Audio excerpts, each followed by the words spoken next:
And, one person, she answered, it was a male. She went to the door. I mean, she rang the doorbell or whatever, and he came to the door, and she never even got inside. She immediately called an ambulance and had him taken to the hospital. So she always is amazed at me, and I say, well, I just keep busy. I exercise every day. I'm sure I don't eat all the things that I'm supposed to eat or don't eat what I shouldn't eat, but, I know I keep active and I keep busy and I do exercise. So I would ask you, what is the biggest problem that most of your patients come to you with? What is the biggest thing that you're seeing now? Well, I would have to say that it is obesity-related issues. Commonly I get patients come in and they can't lose weight. That's a big complaint that I get amongst women. Again, I am a gynecologist. I deal a lot with a perimenopausal, menopausal woman, and weight loss or problems with losing weight is one of the big things. And then when you investigate to find out, okay, how are you eating? How are you exercising? What's going on? Then you can uncover, what the real problem is and help address it with the patient and to get them back on track. And, it sounds like, you're living proof, Dr. Gail, that, with your positive attitude and your healthy eating and exercise, these are the keys for longevity. And these are the things I like to preach to my patients, to get, the biggest bang out of your life. And so that you're healthy and you're not, dragged down because you're taking all these different medications.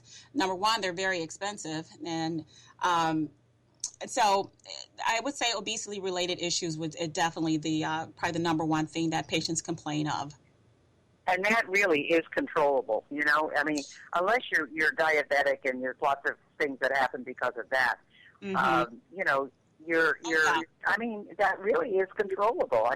If you eat properly and you exercise, you can control your weight. You're not going to be skinny and you're not going to be maybe what you were in high school, but you can certainly control the weight. And the other thing that I find interesting is that even though women complain about their libido, that because I didn't know about the drink. It's easy for me because I don't drink, so that wouldn't be an issue for me. However, that they would rather give up the pill than give up the glass of wine. Mm-hmm. That to me is amazing. It shows you where the priorities are, I guess. That's one yeah. to think about. Well, to each his own. We're here to guide and to advise, right? But yeah, that's right. Yeah, exactly. You talk about obesity being controllable. It is, but, sometimes patients develop insulin resistance. And you have to work with that and getting them to understand the disease process. I think, if people really understood what was going on and what they're eating and how it affects them, that would be so major. At least that's what I believe.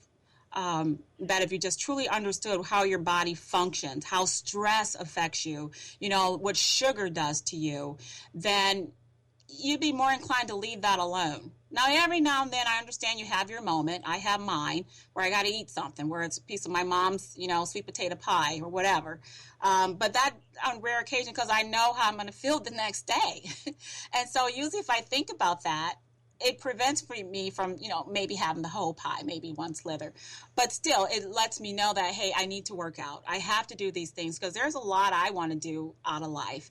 And that's only going to happen if I'm taking care of myself, bottom line. Well, now, the other question I have is some people seem to go through menopause quickly, and others seem to go through it for years. What is the difference there, and what can they do about it? Well, here's the thing with that.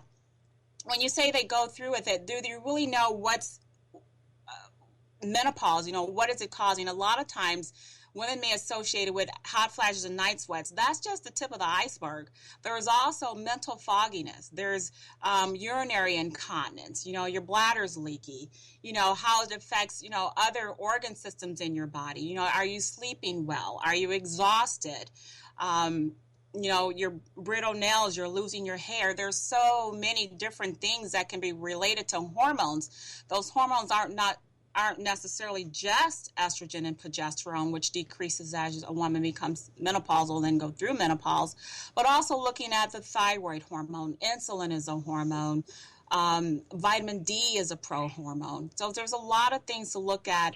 And if you consider, things other than the vasomotor symptoms, hot flashes, night sweats, the other things, certainly, it can be related to menopause or meaning hormone deficiency that's causing it. So is that then dealt with hormone replacement? I mean, what does a woman do? I mean, I didn't realize there were so many side effects. I guess I'm just really, really lucky. I'm going to start knocking on wood all the time now because evidently I'm lucky because I didn't go through all of that. I think the biggest thing I ever went through were the sweats. And when you're up on stage and you're talking and the sweat is pouring off of you and people come up to you later and ask questions and the sweat is pouring off of you, Mm-hmm. I mean, that's kind of embarrassing. But other than that, I really didn't have any problem with sleep or with urinary dysfunction or cloudy thinking or any of that. It was really the sweat, Yeah. And I don't think I even had night flashes. It was really during the day. But is that all controlled with hormones? Not necessarily. It may not be that. I mean, I have patients who they see me after they've gone to perhaps their family doc and complaining of particular symptoms. And, most docs are likely to start an antidepressant or an anti-anxiety medication when these patients truly aren't depressed or have anxiety. It's their hormones. And so the hormones can explain for a lot, but there are other things, again, diet, stress. I mean, there's so many other factors that you have to look at too. But my initial thought, and I look at that objectively by checking the hormone levels and say, hey, this could very well explain it.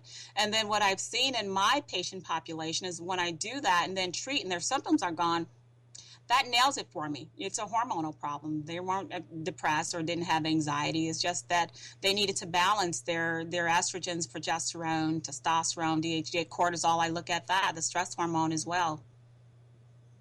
So you only deal with people who are in your particular location, or is there a way for people to work with you if they are outside of your local area? Well, I do see a lot of patients in the area. I have started seeing more patients because what's happened, I have patients that say, well, I've been sharing this with my cousin in another state or whatever.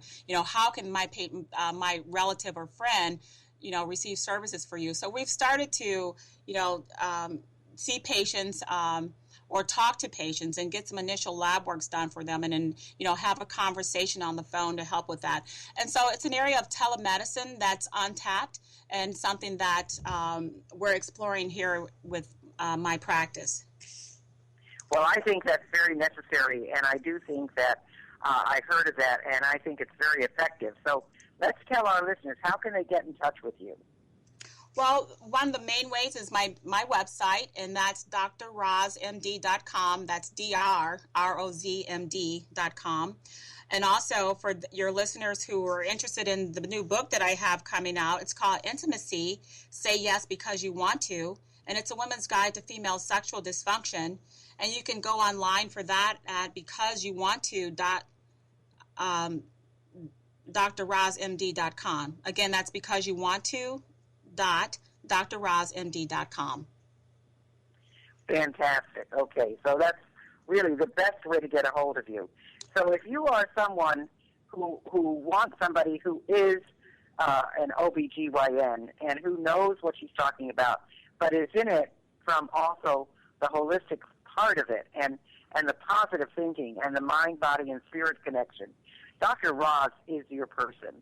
And if you go to her website, drrozmd.com, you're going to find out a lot about her and what she has and about her book and just everything else. I think it's fantastic. And let me ask you now, is there anything that we haven't talked about that you would like to leave with our listeners? We have about 30 seconds left.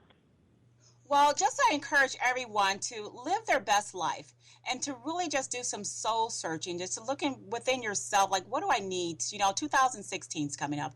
What's going to make me have the best year? And it's usually just looking within yourself, having courage, being consistent in what you do. It's really going to give you the best bang for your buck. And just really stepping out there, being bold at what you do, and just living life to the fullest. I just believe that, tomorrow's not promised to us. And so to have your best life today. That's perfect. That's perfect. Okay, she's the one you want to see, ladies. If you are having problems, and especially regarding sexual dysfunction, be sure you get in touch with Dr. Roz, MD.com. I want to thank you, Dr. Roz, for being with us today. It was a fabulous interview, and we look forward to having you back with us again. Great. Thanks a lot, Dr. Gail. You're welcome.